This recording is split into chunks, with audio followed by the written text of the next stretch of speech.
Hello दोस्तों, संस्कार study point YouTube channel में आपका स्वागत है। आज हम लेकर आए हैं मध्य प्रदेश की भौगोलिक स्थिति भाग 2। कितना है फ्रेंड? भाग 2। तो कल पहले हमने पढ़ा था भाग 1। उसमें हमने क्या क्या पढ़ा था? उसमें हम पढ़ चुके हैं मध्य प्रदेश को कितने जो है प्राकृतिक भौगोलिक क्षेत्र में बांटा गया, आंतरिक भौगोलिक क्षेत्र में बांटा गया। तो इसको 2 भागों में बांटा गया। कौन कौन से भागों में बांटा गया था इसको? इसे बांटा गया था मध्य उच्च प्रदेश। ठीक है, कौन सा था फ्रेंड? मध्य उच्च प्रदेश। ठीक। और दूसरा क्या था? दूसरा था अपना प्रायद्वीपीय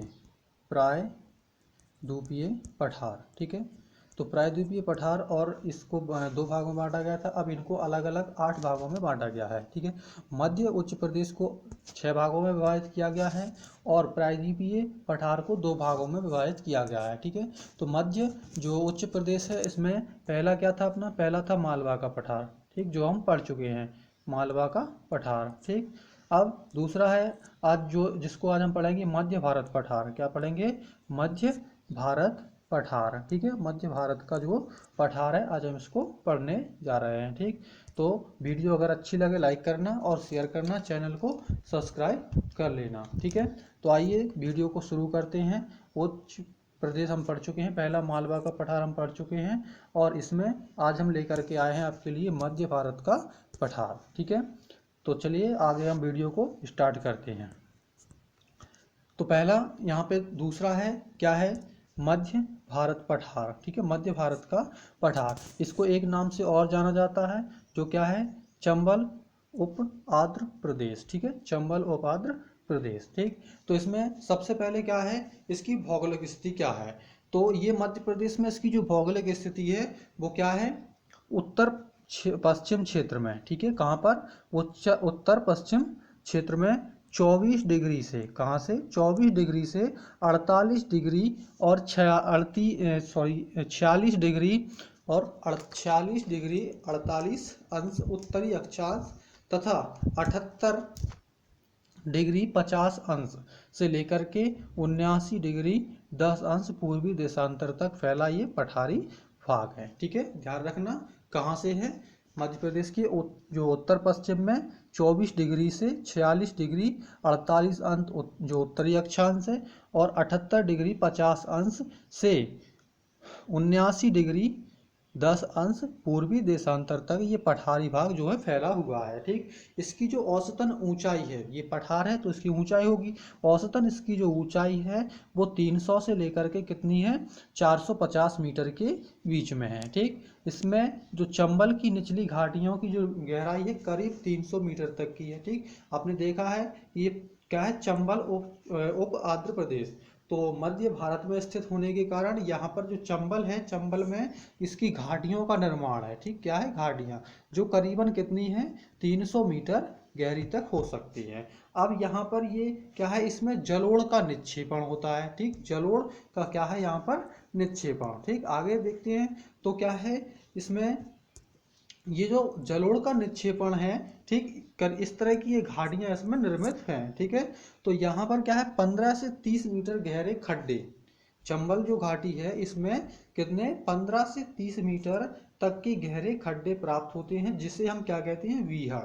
इन्हें क्या कहा जाता है? वीहड़ कहा जाता है। और ये क्षेत्र अपरदन से कैसा है? प्रभावित है। ये पूरा जो क्षेत्र है मध्य प्रदेश का ये जो पूरा क्षेत्र है, कौन सा क्षेत्र है ये? चंबल का। ठीक है, ये जो है अपरदन से कैसा है? प्रभावित है। ठीक, अपरदन से ये जो क्षेत्र है ये वाला, ये पूरा क्षेत्र कैसा है? अपरदन से प्रभावित। इसके अंतर्गत भिंड वगैरह है, मुरैना, ग्वालियर और ये कुछ भाग इसमें श्योपुर है। ठीक, तो इस तरह से ये क्या है? ये क्या है? अपरदन से प्रभावित क्षेत्र है। ठीक, यहाँ पर इसका जो कुल क्षेत्रफल है वो कितना है? मध्य प्रदेश के टोटल जो मध्य प्रदेश का जो क्षेत्रफल है उसका कुल यहाँ पर, ये यहाँ पे वर्ग है फ्रेंड्स। ठीक है, 32,896। ठीक, कितना है? 32,896 वर्ग किलोमीटर। ठीक, इसका ये क्षेत्रफल है। और देश का ये मध्य प्रदेश का कुल 10.7% क्षेत्रफल ये है। ठीक है, आगे चलते हैं तो इसके क्या है जिले। तो इसके जिले कौन कौन से हैं? मध्य जो अपना प्रदेश इसमें मध्य जो प्रदेश है ये, ठीक, पठार, तो इसमें है ग्वालियर, भिंड, मुरैना, शिवपुरी, मंदसौर और नीमच। ये जो क्षेत्र है, ठीक, ये किसके अंतर्गत आता है? ये क्षेत्र अपना आता है मध्य भारत के पठार या चंबल उप आंध्र प्रदेश के अंतर्गत आता है। ठीक, इसकी जो मिट्टी है वो जलोढ़ प्रकृति की है और भुरभुरी एवं शुष्क। ठीक, भुरभुरी और शुष्क ये मिट्टी है। नदियां क्या है यहाँ की प्रमुख? तो नदियां देख लेते हैं। चंबल यहाँ की मुख्य नदी है, ठीक, तथा सिंध, पार्वती, कुंवारी और पूनो ये इसकी अन्य नदियां भी हैं। ठीक, मुख्य नदी कौन सी है? चंबल। ठीक, चंबल के कारण यहाँ पर जो अपर्दन होता है, जिसके कारण अभिनालिका अपर्दन भी कहा जाता है इसको, और यहाँ पर ये गड्ढे इसमें पड़े हुए हैं जिससे ये बीहड़ का निर्माण यहाँ पे होता है। ठीक, औसतन यहाँ का जो टेम्परेचर है वो 40 डिग्री से लेकर के 44 डिग्री अधिकतम है और 15 से 18 डिग्री ये क्या है? न्यूनतम है। ठीक, औसत वर्षा की अगर बात करें तो यहाँ पर औसतन वर्षा होती है कितनी? 25 सेंटीमीटर। ये मध्य प्रदेश की वर्षा का यहाँ पर सबसे पूरे मध्य प्रदेश में यहाँ सबसे कम वर्षा होती है। औसतन कितनी वर्षा है? औसतन है यहाँ पर 75 सेंटीमीटर। भिंड जो जिला है ये मध्य प्रदेश का सबसे कम वर्षा वाला स्थान है। ठीक है, यहाँ पर भिंड में सबसे कम वर्षा होती है और ये जो वर्षा है 55 सेंटीमीटर वार्षिक होती है। ठीक है, पूरे वर्ष में यहाँ पर कितनी? 55 सेंटीमीटर तक ही वर्षा हो पाती है। ठीक, अब इसके बाद यहाँ की वनों की अगर बात करें तो यहाँ पर जो वन हैं इस क्षेत्र में 20 से लेकर के 27% तक वन प्राप्त होते हैं। ठीक है, चूंकि यहाँ पर बरसात कम होती है तो यहाँ पर कटीली झाड़ियों वाले वनों की संख्या यहाँ पर अधिक मात्रा जो है वो अधिकता में यहाँ पर पाए जाते हैं। ठीक है, इनमें खैर है, बबूल है, ठीक, इसके अलावा महुआ ऐसे पेड़ों की यहाँ पर संख्या बहुत ज़्यादा पाई जाती है। अगर उद्योगों की बात करें तो उद्योग में क्या है? ग्वालियर, शिवपुरी, भिंड यहाँ के जो प्रमुख औद्योगिक क्षेत्र जिले हैं। कौन कौन से हैं? ग्वालियर, शिवपुरी और भिंड। इसके अलावा ये जो बानमोर सीमेंट कारखाना है ये उद्योग कहाँ पर है? मुरैना में। ठीक है, ये मध्य प्रदेश का प्रथम सीमेंट कारखाना है। इसको याद रखना, बहुत इंपोर्टेंट क्वेश्चन है ये, प्रश्न में पूछ लिया जाता है कि मध्य प्रदेश का प्रथम सीमेंट कारखाना कहाँ है? तो ये कहाँ पर है? बानमोर में। ठीक, कौन से जिले में है? तो ये मुरैना जिले में है। ठीक, और इसके बाद यहाँ की कृषि की अगर बात करें तो यहाँ की जो उपज है वो सरसों की, गेहूं और मक्का ये उपज यहाँ पर होती है। ठीक, अगर वो भी कब होती है? जब वर्षा अच्छी होने के बाद। अगर वर्षा अच्छी हो जाती है तो यहाँ पर सरसों, गेहूं और मक्का इसमें शामिल है। ठीक, खनिजों की बात करें तो मध्य भारत का जो पठार है ये चूना पत्थर और चीनी मिट्टी का क्षेत्र है। किस किस का? चूना पत्थर और चीनी मिट्टी का। बानमोर का सीमेंट मध्य प्रदेश का प्रथम सीमेंट कारखाना है। ठीक है, अभी बताया इसको। तो अगला देखते हैं पर्यटन स्थल। तो यहाँ पर पर्यटन क्या है? ग्वालियर का किला, ये महत्वपूर्ण पर्यटन स्थल है। ग्वालियर का किला, ठीक, कब बना था? ये बना था 1925 ईस्वी में। किसने बनवाया था? तो यहाँ के जो राजा थे सूरसेन, किसने बनवाया था? सूरसेन ने बनवाया था। ठीक, इस दुर्ग में सास बहू का मंदिर, ये बहुत नहीं है यहाँ पे बहू है, ठीक है, सास बहू का मंदिर, गुजरी महल और ये तेली का मंदिर है यहाँ पर। ठीक है, तेरी नहीं यहाँ पर तेली है। ठीक है, तेली का मंदिर और हिंडोला द्वार, मोती महल, ठीक है, हिंडोला द्वार, मोती महल, हाथीफोड़ दरवाजा यहाँ के मुख्य दर्शनीय स्थल हैं। और शिवपुरी का माधव राष्ट्रीय उद्यान भी पर्यटन के पर्यटन के लिए बहुत ही महत्वपूर्ण यहाँ पर है। ठीक है, और शिवपुरी जो शिवपुरी है इसको मध्य प्रदेश की प्रथम पर्यटन नगरी, ठीक है, कौन सी? प्रथम पर्यटन नगरी का दर्जा इसको प्राप्त है। ठीक है, पर्यटन नगरी।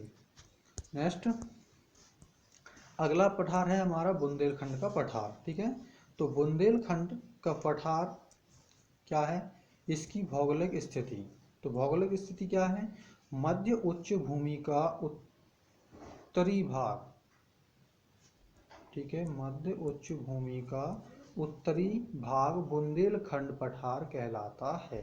ठीक है, तो यहाँ पर 24 डिग्री 6 अंश से लेकर के 26 डिग्री 22 अंश उत्तरी अक्षांश तक तथा 77 डिग्री 51 अंश से लेकर के 80 डिग्री और 80 डिग्री 22 अंश तक विस्तृत है। ठीक, इस पठार की औसतन जो ऊंचाई है वो भी 300 से लेकर के कितनी है 450 मीटर। ठीक, सिद्ध बाबा की जो चोटी है बुंदेलखंड की सर्वोच्च चोटी है। सिद्ध बाबा की चोटी बुंदेलखंड पठार की सबसे ऊंची चोटी है। इसकी ऊंचाई जो है वो कितनी है इसकी ऊंचाई है 1172 मीटर। ठीक है, 1172 मीटर। यहाँ पर ग्रेनाइट की जो चट्टानें हैं वो पर्याप्त मात्रा में हैं। ठीक है, अगला देखते हैं इसका क्षेत्रफल कितना है।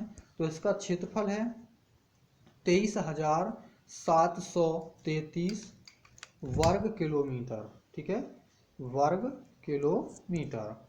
और ये मध्य प्रदेश के कुल क्षेत्रफल का 7.70% है। प्रमुख जिले हैं छतरपुर, टीकमगढ़, दतिया, शिवपुरी।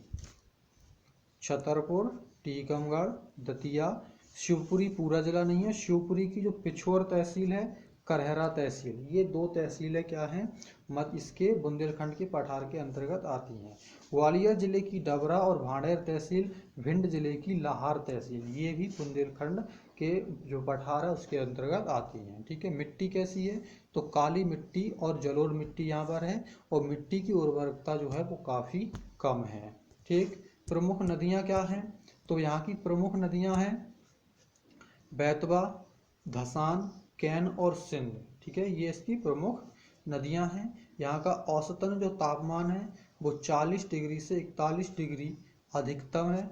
9 डिग्री से 12 डिग्री सेल्सियस ये क्या है न्यूनतम है। इसके बाद इसकी औसत वर्षा तो औसत वर्षा है यहाँ पर 75 से 100 सेंटीमीटर वार्षिक। ठीक है, 75 से 100 सेंटीमीटर यहाँ की वार्षिक वर्षा है।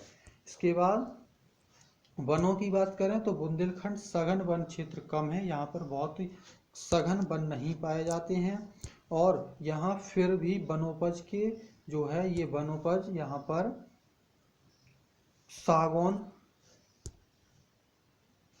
सागौन, तेंदुपत्ता, खैर, नीम, महुआ पर्याप्त मात्रा में यहाँ पर पाए जाते हैं। ये वनोपज के महत्वपूर्ण साधन यहाँ पर मध्य प्रदेश के बुंदेलखंड जो वन है, बुंदेलखंड जो पठार है उसमें है। उद्योग की दृष्टि से ये पिछड़ा हुआ क्षेत्र है। टीकमगढ़ जिले की जो प्रतापपुरा औद्योगिक केंद्र है यहाँ पर। ठीक है, टीकमगढ़ जिले में एक प्रतापपुरा औद्योगिक केंद्र यहाँ पर है। कृषि की बात करें तो यहाँ कृषि क्या है मिट्टी की उर्वरता कम है और सीमित वर्षा के कारण कृषि लाभप्रद व्यवसाय नहीं है। अच्छी वर्षा अगर हो जाती है तो यहाँ पर सोयाबीन, गेहूं, ज्वार, तिल और अलसी की यहाँ पर जो है फसल उत्पादन हो सकता है संतोषजनक हो। ठीक है, खनिज की बात करें तो रॉक, फॉस्फेट, ग्रेनाइट, गौरा पत्थर प्रमुख खनिज है यहाँ पर। ठीक, गौरा पत्थर ये शिवपुरी जिले में पाया जाता है। अगर पर्यटन की बात करी जाए तो पर्यटन क्या है छतरपुर का खजुराहो, छतरपुर के जो खजुराहो मंदिर हैं ये विश्व पर्यटन स्थल है। ठीक है, इसको यूनेस्को में क्या है विश्व पर्यटन स्थल का दर्जा इन्हें प्राप्त है। इसे विश्व धरोहर सूची में शामिल किया गया है। निवाड़ी जिला है इसकी ओरछा में जहांगीर महल और राम राजा मंदिर। ठीक है, जहांगीर महल, राम राजा मंदिर दर्शनीय स्थल है। यहाँ जो बुंदेला राजा थे उनने अनेक इमारतों का निर्माण कराया। दतिया का सतखंडा महल, चंदेरी का किला, उसमें समर्पित हवा महल। ठीक है, चंदेरी के जो किला है उसमें क्या क्या है तो उसमें हवा महल है, जौहर कुंड है, खूनी दरवाजा, नौखंडा महल इत्यादि क्या है यहाँ पर दर्शनीय स्थल है। ठीक है दोस्तों, तो ये आज की वीडियो हमारी थी मध्य प्रदेश की जो प्राकृतिक स्थिति के जो पठार हैं। इस तरह से हमने आज 3 पठार कंप्लीट कर लिए हैं। कौन कौन से? मालवा का पठार, इसके बाद मध्य भारत का पठार और बुंदेलखंड का पठार। ठीक है, अगली वीडियो हम लेकर आएंगे विंध्यन कागरी प्रदेश और विंध्यन कागरी प्रदेश, विंध्यन कागरी प्रदेश और विंध्यांचल श्रेणी। ठीक है, ये दो तरह की हम दो विंध्यांचल श्रेणी इसको लेकर के अगली वीडियो में आएंगे। तो वीडियो अच्छी लगे इसको लाइक करना, शेयर करना और सब्सक्राइब करना। धन्यवाद।